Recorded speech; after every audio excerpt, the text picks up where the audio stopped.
அதாவது திமுக, அதாவது பாஜக அரசை பொறுத்த மட்டும் என்னன்னு பார்த்தீங்கன்னா, எப்பவுமே இந்த இயற்கை வேளாண் சார்ந்து உள்ளவங்களுக்கு ஒரு முன்னுரிமை கொடுக்கும்.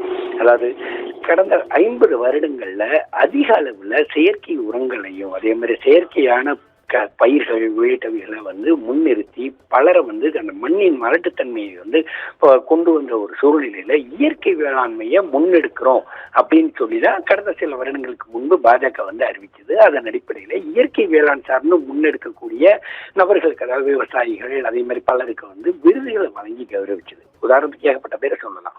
அதே மாதிரி பாத்தீங்கன்னா, இயற்கை சார்ந்த வேளாண்மை அப்படிங்கிறது ஒரு மிகப்பெரிய வரம் அப்படின்னே சொல்லலாம். பொதுமக்களுக்கு இயற்கை சார்ந்த வேளாண்மை அப்படிங்கிறது ஒரு மிகப்பெரிய வரம். அதாவது 3 மாதங்கள்ல விளையக்கூடிய அந்த நெல்மணிகளை, அதாவது அதிகபட்சமாக கடந்த 30-40 வருடங்களுக்கு முன்பு 60 நாள் முதல் 120 நாள் முதல் 180 நாட்கள் வரை விளைந்த ஒரு நேரத்துல அந்த விவசாயத்தை செயற்கையா உருவாக்கி 60 நாட்கள்ல விளைய வச்சு அதன் மூலம் பாத்தீங்கன்னா, இப்ப பொருளாதாரத்தை கூட்டுறோம் அப்படிங்கிற பேர்ல பொருளாதாரத்தை கூட்டினாலும் அதிக அளவுல நோய்களின் தாக்கம் அதிகரிச்சது பொதுமக்களுக்கு.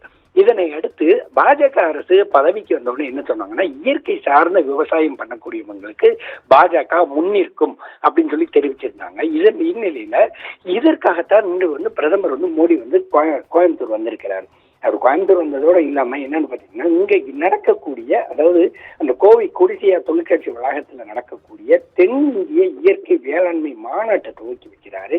நிகழ்ச்சி நேரம் பாத்தீங்கன்னா 1 மணி முதல் 4 மணி வரை அப்படிங்கிற மாதிரி அறிவிச்சிருக்கிறாங்க.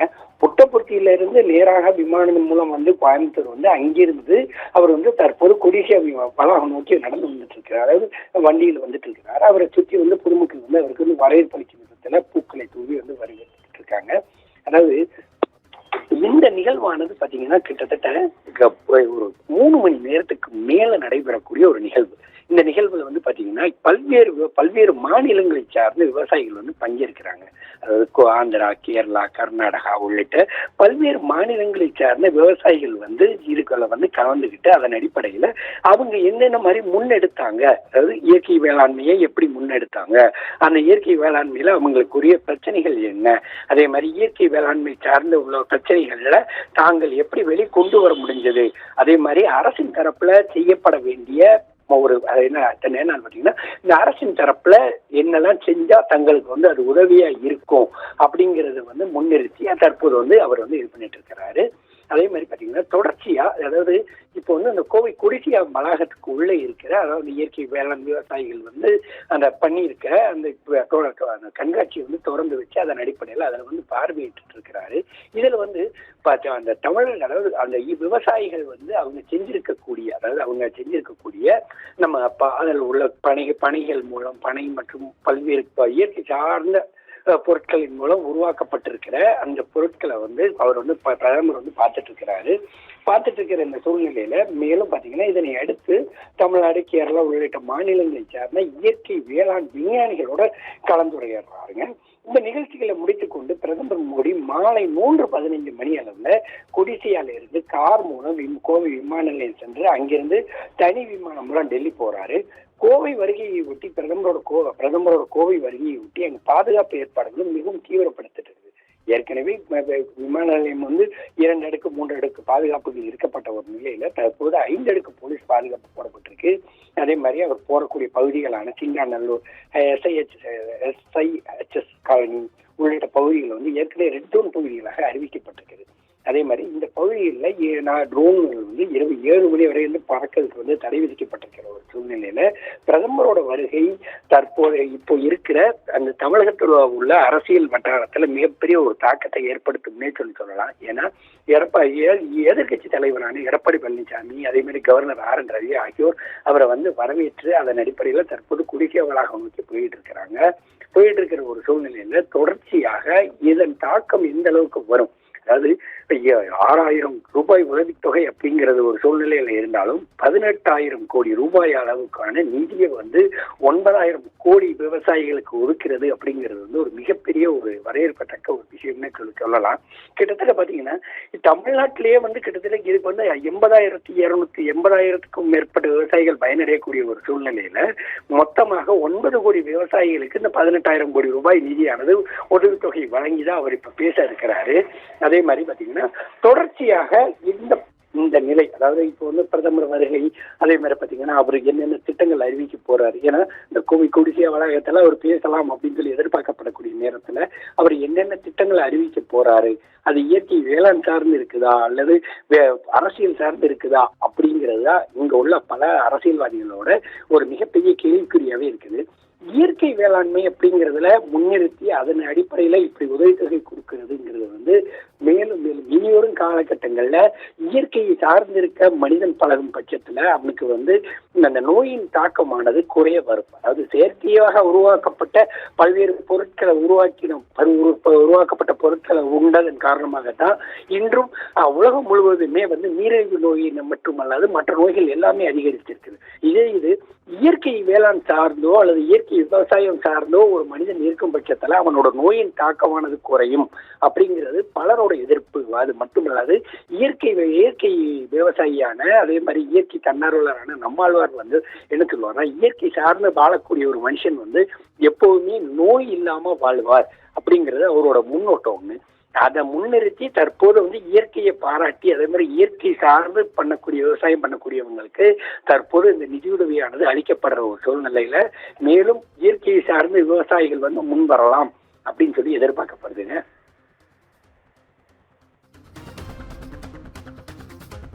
விரிவான விவரங்களை வழங்கியமைக்கு நன்றி சிவகுமார். जो मदद है वो दी जा रही है और जब बात की जा रही है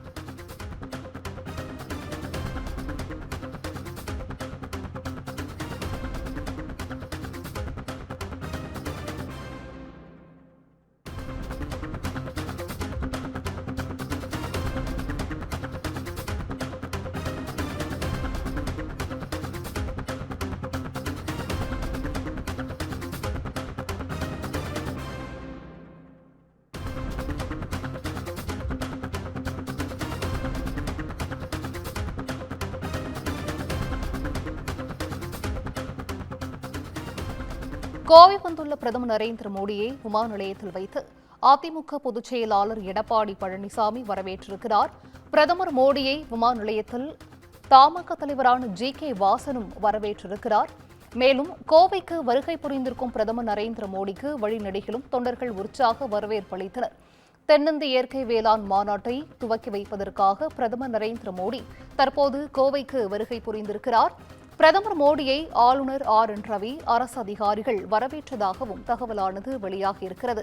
PM கிசான் ரூபாய் 18,000 கோடி உதவித்தொகையை கொடிஷியா மைதானத்தில் பிரதமர் நரேந்திர மோடி வழங்கியிருக்கிறார்.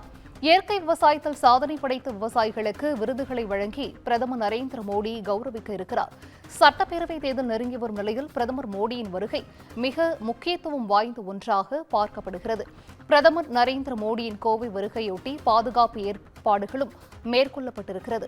கோவை கொடிஷியா அரங்கில் பிரதமர் மோடி இயற்கை வேளாண் மாநாடு 2025 கண்காட்சியை தற்போது தொடங்கி வைத்திருக்கிறார்.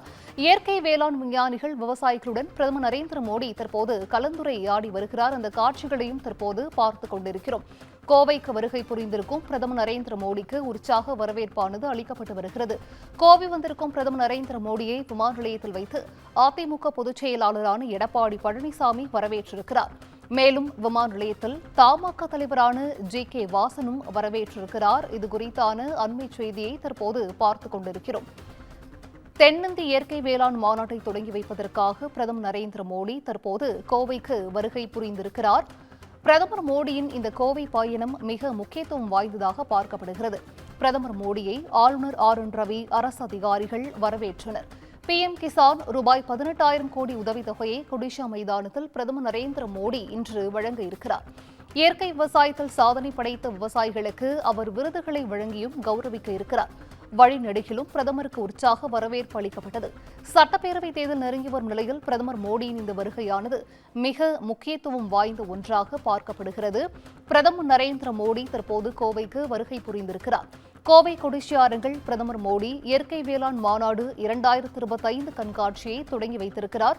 இயற்கை வேளாண் விஞ்ஞானிகள் மற்றும் விவசாயிகளுடன் தற்போது பிரதமர் மோடி கலந்துரையாடி வருகிறார். அந்த காட்சிகளையும் பார்த்துக் கொண்டிருக்கிறோம்.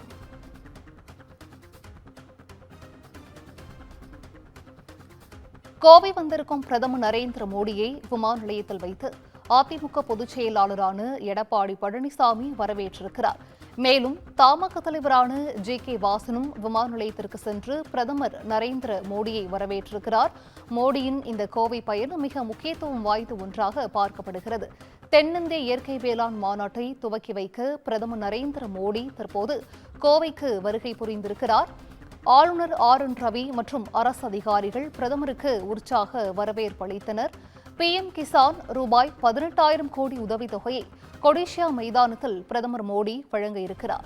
இயற்கை விவசாயத்தில் சாதனை படைத்த விவசாயிகளுக்கு அவர் விருதுகளை வழங்கி கௌரவிக்க இருக்கிறார்.